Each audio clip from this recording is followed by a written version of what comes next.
अहिल्याबाई होळकरांची त्रिशताब्दी आहे आणि या निमित्तानं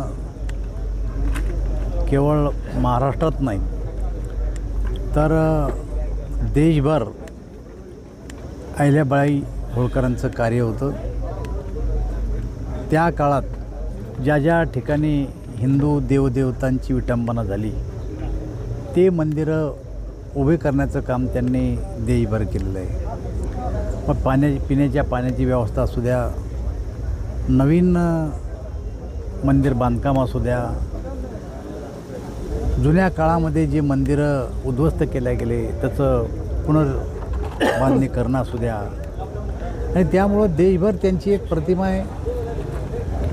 जशी यावर्षी त्रिशताब्दी साजऱ्या केल्या जाते तशी दरवर्षी त्यांच्या जयंतीचे कार्यक्रम देशभर होतात. त्या पद्धतीप्रमाणे भारतीय जनता पार्टीनं सुद्धा या देशाचे प्रधानमंत्री नरेंद्रभाई मोदी आणि राज्याचे मुख्यमंत्री देवेंद्र फडणवीस यांच्या आदेशानं सरकारी पातळीवर तर जयंती साजरी केल्या जाईलच, परंतु पार्टीच्या स्तरावरसुद्धा समाज बांधवांना एकत्र करून, कार्यकर्त्यांना एकत्र करून अशा प्रकारची जयंती साजरी करून त्यांच्याबद्दलचं जे काही केलेलं काम आहे ते पुढच्या पिढीपुढं असावं अशा प्रकारचा निर्णय घेतला. आणि म्हणून आम्ही आज जिल्हाभर पार्टीच्या वतीनं आयोजित केली.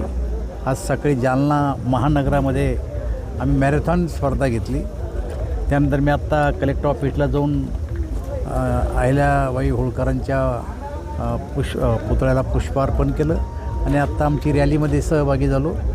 आणि आत्ता तालुक्यातले सगळे कार्यकर्ते आलेत, त्यांच्यासमोरसुद्धा आम्ही अहिल्याबाईच्या कार्याची ओळख सगळ्यांना करून देणार आहे. बरं, तेलंगणाचे मुख्यमंत्री रेवंत रेड्डी यांचं एक वक्तव्य समोर आलेलं आहे. जर राहुल गांधी पंतप्रधान असते तर POK त्यांनी परत घेतलं असतं.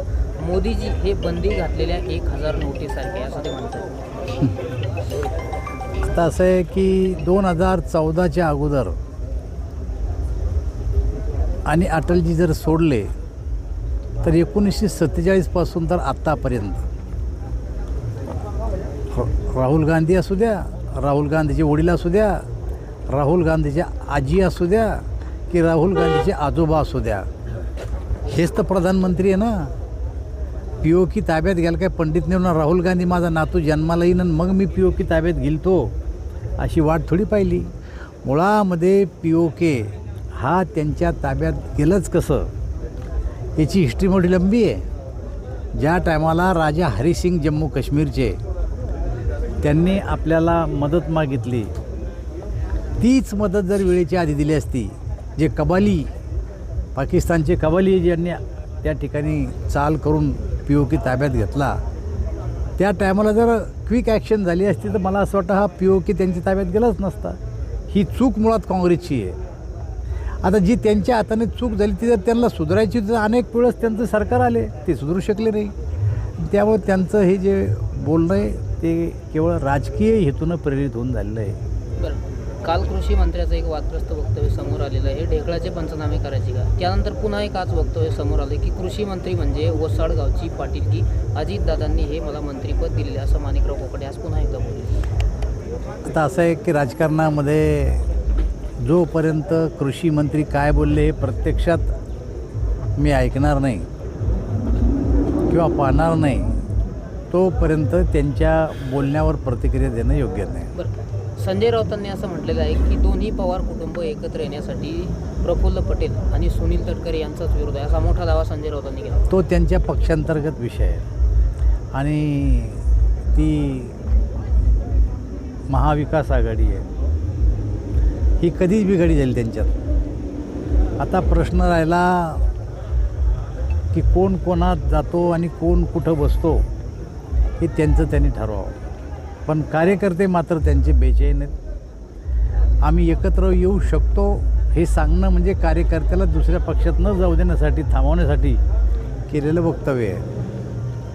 हर्षवर्धन सपकाळांचं एक वक्तव्य समोर आलं आहे की पहिला दहशतवादी हल्ला नथुराम गोडसे यांनी महात्मा गांधीवरती केला होता आणि पहिला पाऊस पडताच सत्ताचाऱ्यांचा भ्रष्टाचार समोर आलेला आहे असं हर्षवर्धन सपकाळ म्हणतात. तर हर्षवर्धन सपकाळाबद्दल अनेक वक्ते बोलणार आहेत, परंतु जे काही वादग्रस्त वक्तव्य आहे त्याच्यावर बोलण्याची आत्ता काही गरज नाही. बरं, सरकारने लाडकी बहीण आणि शेतकऱ्यांची फसवणूक केली असं संजय राऊत म्हणतात. बिलकुल लाडक्या बहिणीची फसवणूक होणार नाही. आमच्या सरकारने आश्वस्त केलेलं आहे सगळ्यांना. जी योजना आम्ही जाहीर केली त्या योजनेचे पुरेसे पैसे सरकारजवळ उपलब्ध आहे. ज्या दिवशी ही योजना लागू केली त्या दिवसापासून ते अशा प्रकारचं वक्तव्य करतात.